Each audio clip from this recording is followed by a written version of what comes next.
Now let's multiply two two-digit numbers using the grid method. And because both our numbers here are two-digit numbers, we need to partition both numbers. So 58 is 50 and 8, and 47 is 40 and 7. So we need to write our partitioned numbers on the grid. It doesn't really matter which way round you do it, but we can have 50 and 8 on the left and 40 and 7 at the top. Now for this box here, we need to work out 50 times 40. That's 2000, because 5 times 4 is 20. Then, if we have two end zeros in the question, we need two end zeros in the answer. Now this zero here might look like an end zero, but remember we got that from multiplying 5 by 4. So 50 times 40 is 2000. Now we can work out this box here, so we can work out 50 times 7.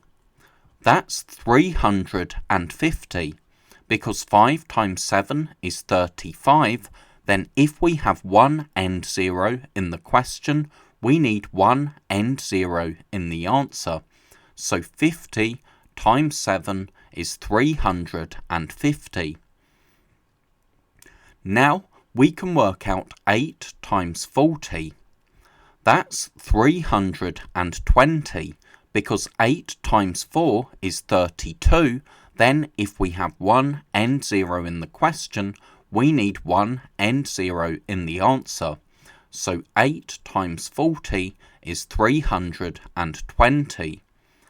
And now for our last box, we have 8 times 7, which is 56. So we can add up our answer lines. 0 plus 0 plus 0 plus 6 is 6. 0 plus 5 plus 2 plus 5 is 12. So 1, 2.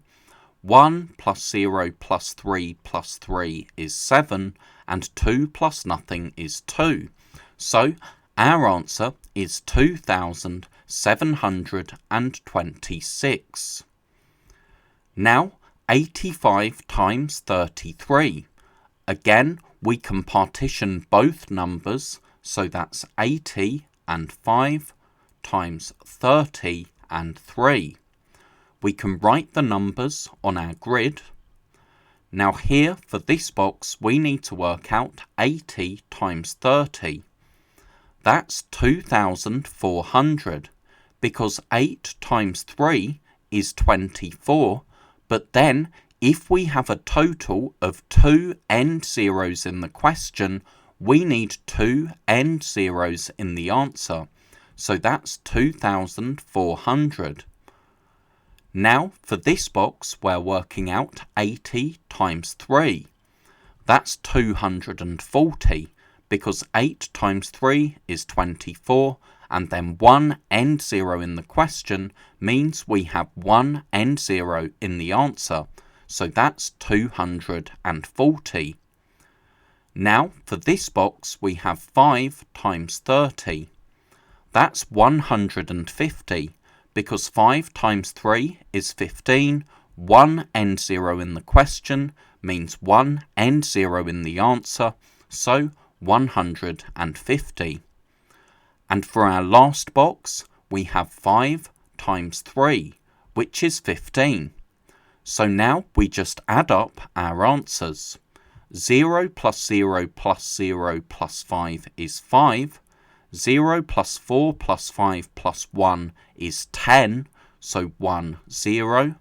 1 plus 4 plus 2 plus 1 is 8, and 2 plus nothing is 2. So our answer is 2805.